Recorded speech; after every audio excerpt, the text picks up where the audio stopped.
Another day is here, and you're ready for it. What to wear? Check. Breakfast, lunch, and dinner? Check.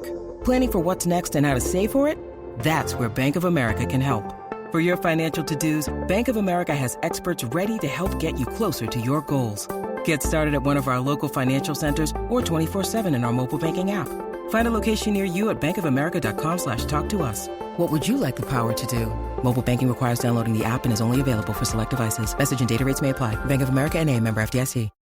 When you need mealtime inspiration, it's worth shopping Kroger, where you'll find over 30,000 mouth-watering choices that excite your inner foodie. And no matter what tasty choice you make, you'll enjoy our everyday low prices, plus extra ways to save, like digital coupons worth over $600 each week. You can also save up to $1 off per gallon at the pump with fuel points. More savings and more inspiring flavors make shopping Kroger worth it every time. Kroger, fresh for everyone. Fuel restrictions apply.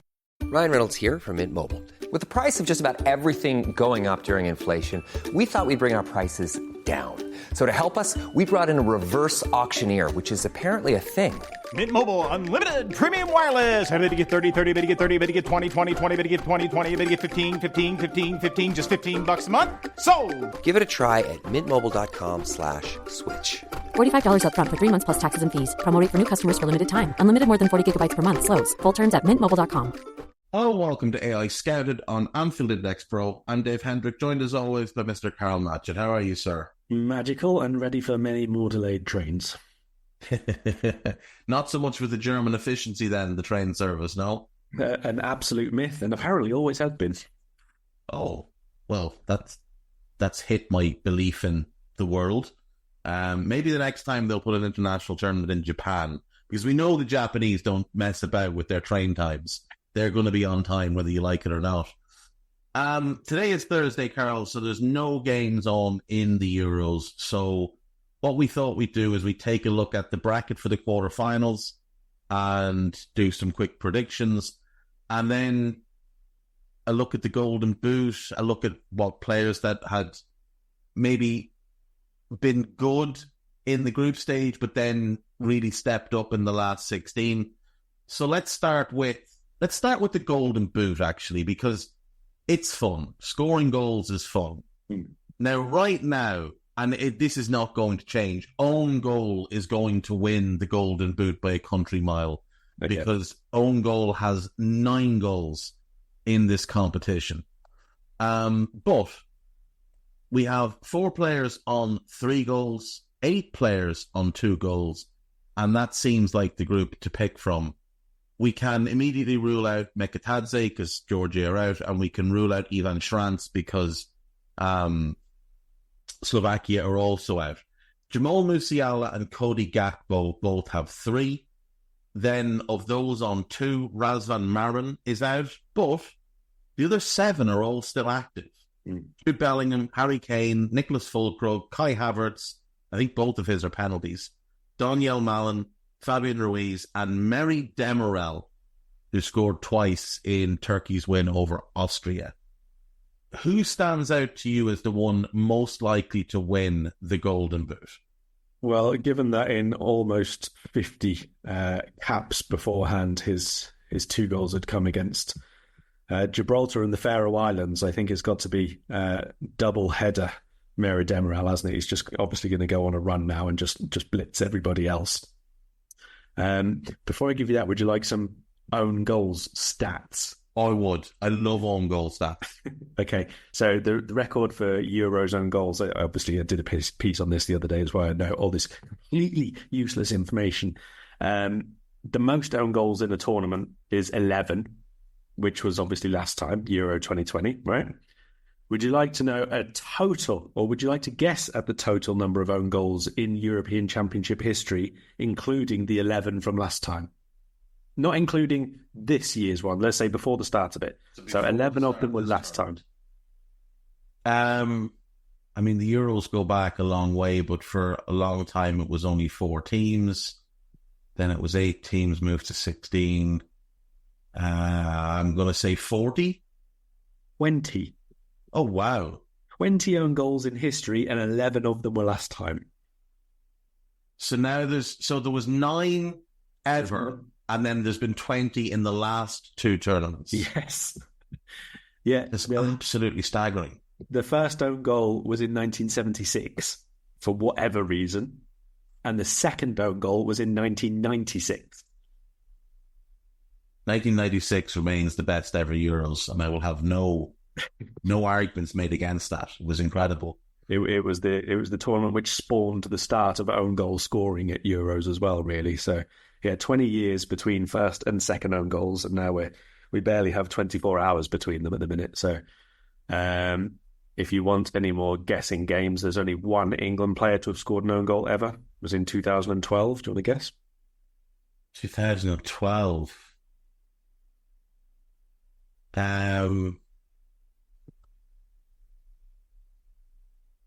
Ashley Cole?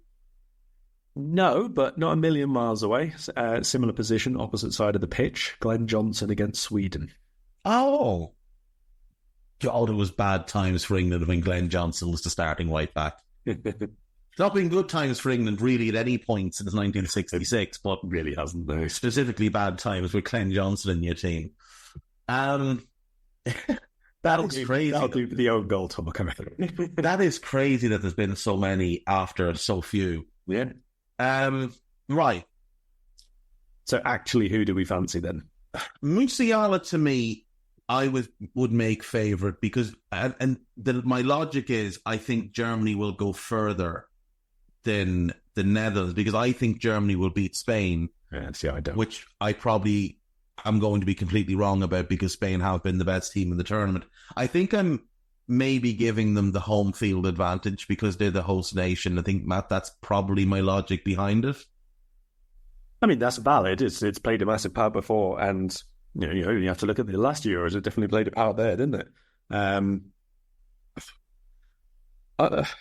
Germany are good enough to beat Spain. I think that they've got a couple of really good matchups, and we're not going to delve into that now because that's the actual preview for that day's pod. But I do think that they've a good chance because they're very good in their own right. They're just good in a different way. I think Spain are going to win, and that means I think Musiala doesn't get a look in.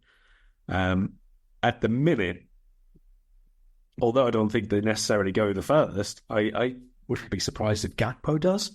I just think Turkey are a side which can very, very feasibly allow another goal from him.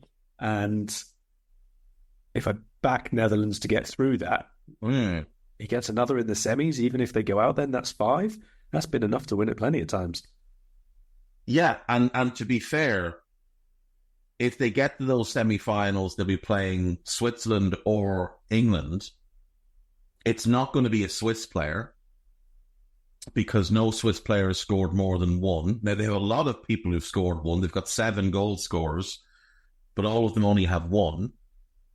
If it's England, you would have to imagine either Jude or Kane will have scored to get them past Switzerland, unless it's like a 0-0 and it goes to penalties, which wouldn't, I don't think, surprise anybody. Now, what might surprise people is if England won that penalty shootout. It's happened before. No, it has, but I'm just thinking, if you were going to look at a goalkeeper to go into a penalty shootout, you'd probably prefer Jan Sommer than Pickford. And with England, when you start lining up penalty takers, after Kane and Bellingham, there's nobody I'd feel immensely confident in. Now, Saka, if he's still on the pitch, is a really good penalty taker, but he did miss in the Euros final. After that, I mean, I'm not sure about Foden from the spot. I'm not sure about Rice from the spot. There's no Harry Maguire to just launch it into the top corner. I think there'd be 3 or 4 you could be reasonably confident of, and then after that, even the ones you're not confident of can take a good pen sometimes. But the Swiss are going to walk up. They're going to have 15. Now, Ivan Toney and Cole Palmer are good shouts, and he can bring them on. But the Swiss are going to have 15 lads that are going to be more than comfortable to walk up and take penalties because they won't have anything to fear. There's no pressure on Switzerland going into the next game. All the pressure is on England. And thus far, they haven't dealt well with it. I think Cody's a good shout, to be fair. Because as you say, he's going to take on Turkey next. There's a good chance he'll score in that game because he's been consistent with his goals with 3 and 4 games. And then if it's Switzerland or England, again, I mean, there's a good chance he gets himself a goal. So he could end with 5, even if they go out at that point. But who's to say they would? Yeah. They might well reach the final. There's a really good route for them through to the final now, let's be honest. And Netherlands sides of yesteryear would have looked at this run before them and gone, well, we're there already. So it's definitely there. And I mean, look, Gakpo has been so heavily involved in Netherlands' build-up play and final third chances that he could very easily get 2 in a game against Turkey, for example. So I do think he's like a pretty strong candidate at this point. Plus, from a mental perspective, it's 2 tournaments in a row now that he has scored 3. And the one against Turkey was his first one in the knockouts. So that is a big thing to overcome as well. Yeah. Spain, obviously, Fabian Ruiz has been their top scorer. It's been like with the Swiss, it's been goals spread out around the team. Morata's not going to get you a ton of goals because he's Alvaro Morata. So it's unlikely to be a Spanish player. I think Cody must be the favourite at this point.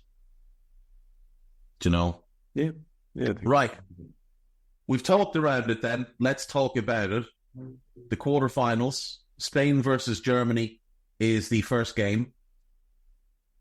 I am picking Germany purely, and it is, as I sit thinking about it and as you talked about it, it is purely because they're the host. And the last time we saw, I know there wasn't technically a host, but there was a host. It was England. And they got to the final. In 2016, France got to the final. They were the host, if I'm not mistaken. I think that's where my logic comes from, is that they're the host team. Yeah, it's definitely valid. Like, they're good. And they have been good. Like, they are a good team.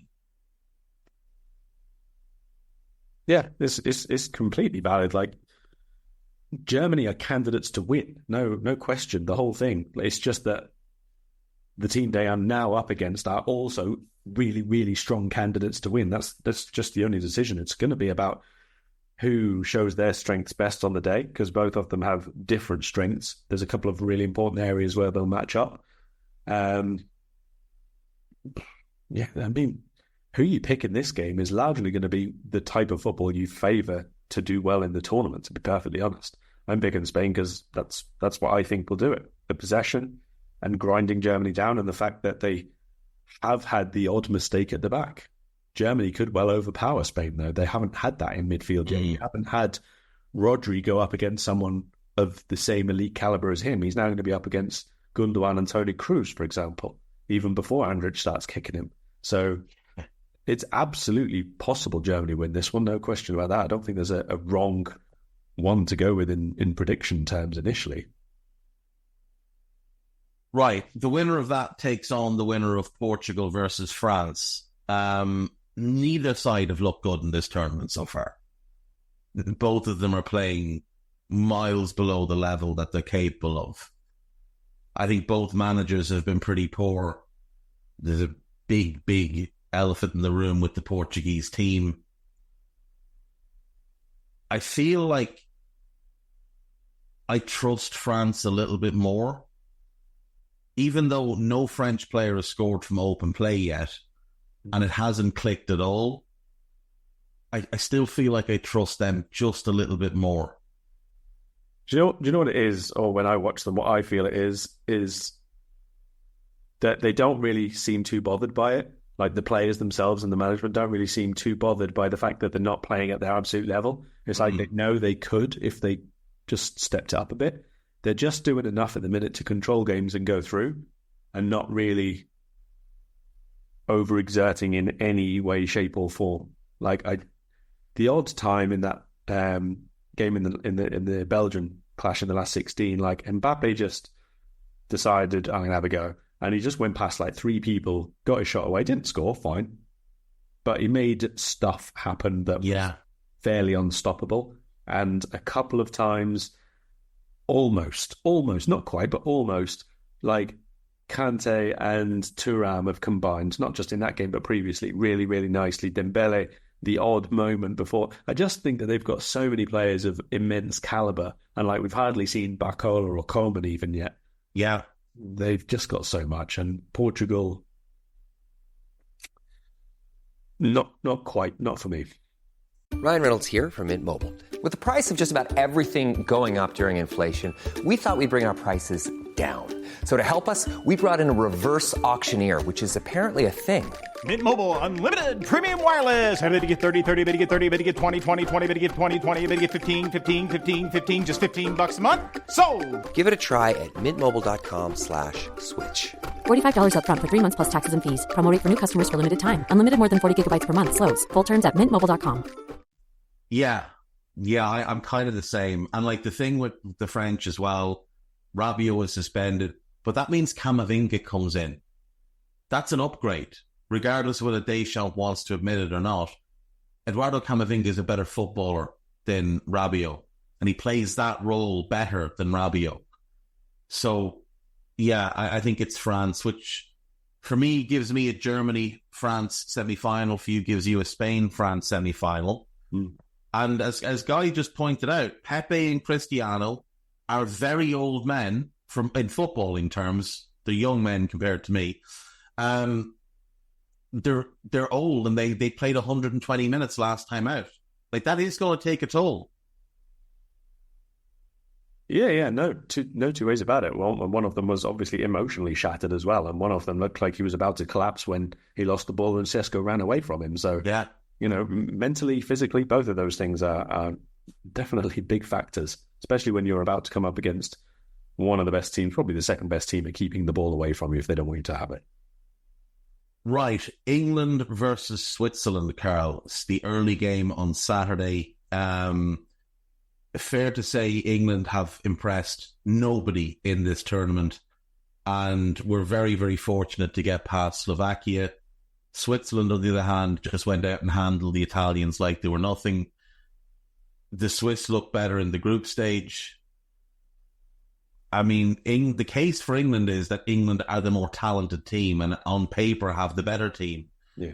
Or the better collective of individuals is probably the better way of saying it, because as a team, as a unit, the Swiss function an awful lot better than the English do.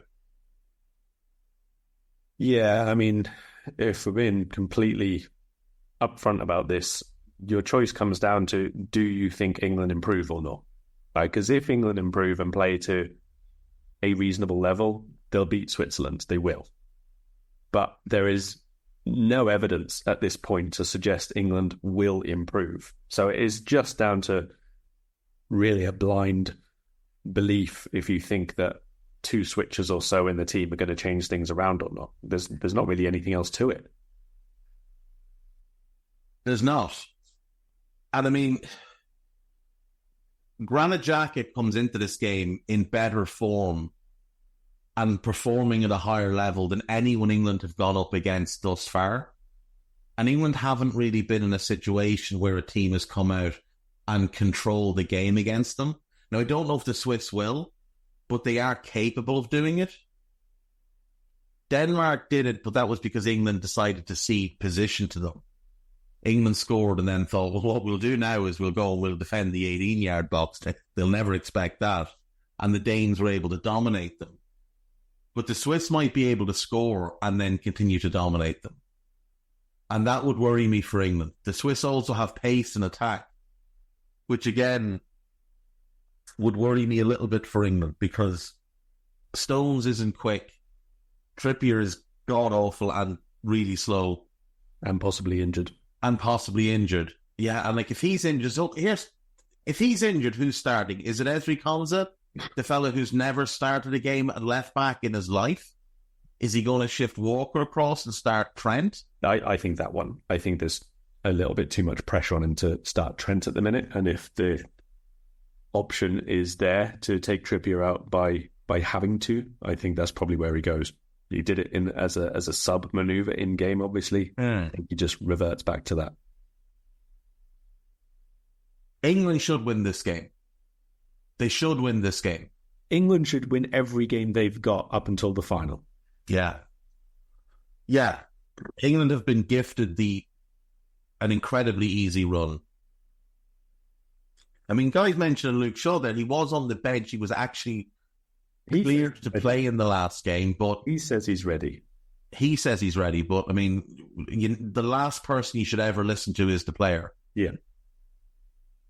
And it would be very, very England for Luke Shaw to start, and 6 minutes into the game, he's down clutching a muscle and he needs to go off. And now you've got to make a change and you're just burning a substitution.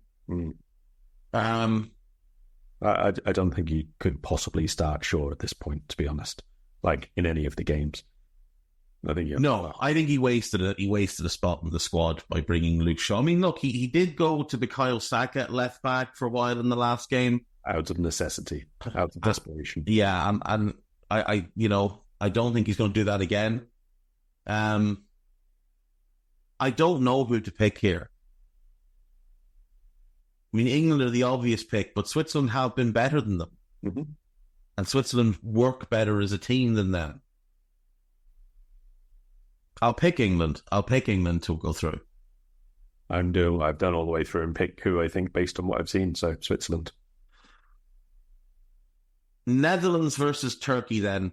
The Netherlands, I think, will be quite happy that Turkey beat Austria after Austria had beaten the Netherlands in the groups. There'll be no Ergun Koku. He's suspended, which is a blow for him because he was born in the Netherlands, so it was probably a game he would have loved to have played in. But they will have Çalhanoğlu back. I mean, I don't want to delve into this game because I want to do it on pod day in terms of like the matchups and the tactics and all the rest of it. So all I'm going to say about this is I think this one's going to be absolutely wild. Yeah. I think Turkey are really, really going to take the game to Netherlands, which is in turn going to force Netherlands to attack Turkey because they can't just sit back and defend that. They'll get overwhelmed. They will. So I think this is going to be an absolute belter. I'm going to pick Netherlands to win, but I right at this minute, I wouldn't be surprised if it was 4-0 either way or 0-0 extra time after 26 chances missed each. See, that's the thing. It could go any way. It could be 4-0, it could be 0-0, it could be 3-3, it could be anything. Like, it is going to be a pretty wild game. If the Dutch score early, that might rattle the Turks, who we saw capitulate against Portugal. I really hope that doesn't happen. I don't want them to eliminate themselves. Yeah. So, I'm going to pick the Netherlands to go through. Yeah, I'm picking them as well. My one wish for this day, the Saturday, is England-Switzerland doesn't go to extra time. So we can do the press conferences, get the mix zone done. That's the game I'll be at, obviously. And then be in seat to carry on working and watch that Netherlands-Turkey game. Yeah. So you're at Spain-Germany, aren't you? Yep, Spain-Germany on the Friday. And then straight the following morning, I'll go to Dusseldorf and be at the England game. That's the early kickoff again. Right, so you have Spain, France, Switzerland, Netherlands as your semi-finals. I have Germany, France, England, Netherlands as your semi-finals, as my semi-finals. Who's in the final for you? Spain, Netherlands. I've got Germany, Netherlands. I've got Ruud Vuller and Frank Rijkaard coming down from the stands. The music hits and they come down and just start spitting at each other. It's the 1990 World Cup all over again. I think England should win. I think England should beat Switzerland. I think England should beat Netherlands. I think the final should be Spain-England. But for me to pick that, for obvious reasons, for you who knows me, I can't pick that. It just feels like I would be doing that because I want it to be that. Yeah. You're right, though. Like, England should beat Switzerland. They should beat Netherlands. But they should also have beaten Denmark. They should also have beaten Slovenia. And they should have beaten Slovakia more comfortably. They should have beaten Serbia more comfortably. They just haven't been good. You are right. There's no reason to show faith in this team other than it to be blind faith. On the topic of Spain, so we get to the final, Spain-Netherlands. I'm assuming you'd pick Spain to win, as would I if that was the final. I would pick Germany to beat the Netherlands as well. Yeah. Though I would love to see Virgil lift an international tournament and then turn around and tell Marco van Basten and Ruud Gullit and Rafa van der Vaart and all the rest of them to shove it right up their arses. That would be But something. if Spain did win this tournament, Karl, you who obviously lived in Spain, has connections in Spain, would it be a big shock back home if Spain were to win this? Because they didn't come in as like, this is not the 08 to 2012 Spain where they went in expecting to win. They went in expecting to do well, but would it be a big shock? I'm not sure shock. That feels a bit strong, but it would definitely be way ahead of expectations. Like there was no expectation that Spain were going to be among the, let's say, two favourites to win at this point. Like because they weren't. Like they were maybe fifth favourites going in. That was probably the absolute limit of it. So I do think it would be like way ahead of schedule, but maybe shock is a little bit too strong. And I do think that part of that is because there are not loads of European international sides who have looked like at the very pinnacle of late, other than France, Yeah.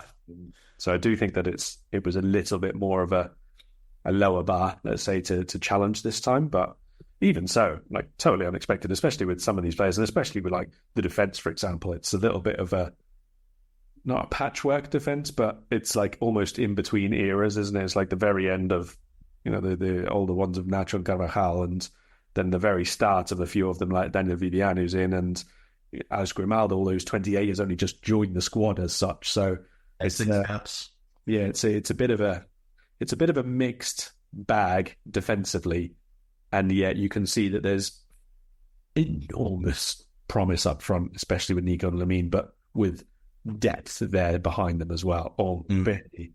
Gavi's not even here, obviously.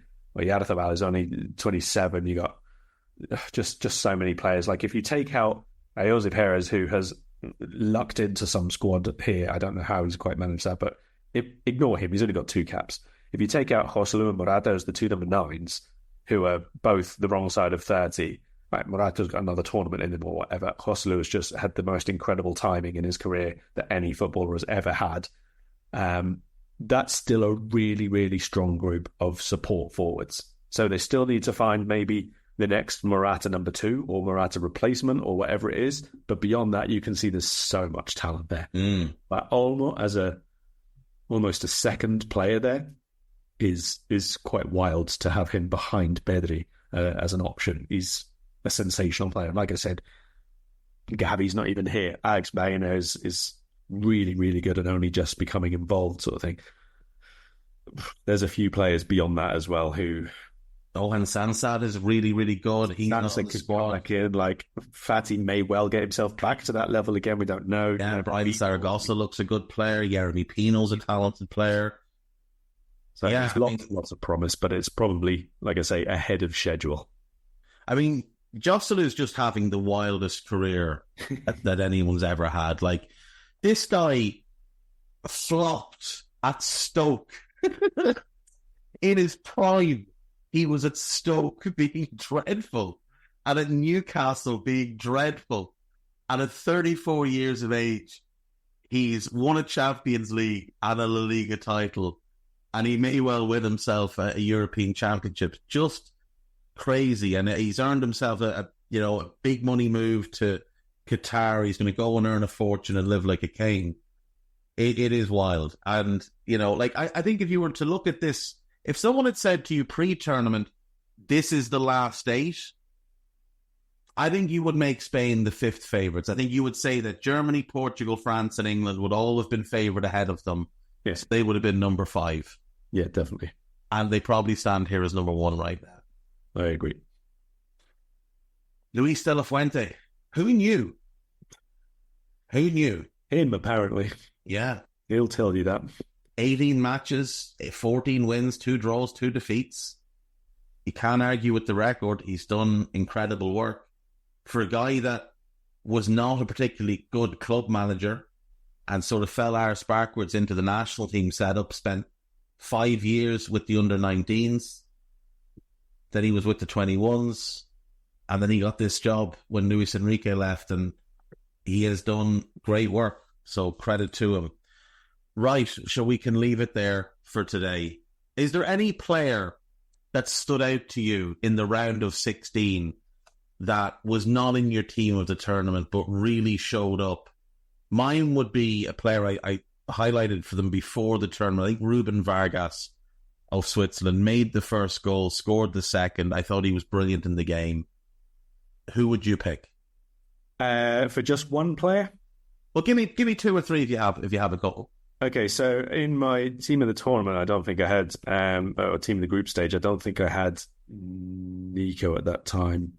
He was outrageously good against Georgia. That was like in the games that I've obviously been at so far, that was the best individual display. He was just relentless. He was sensational, absolutely brilliant performance.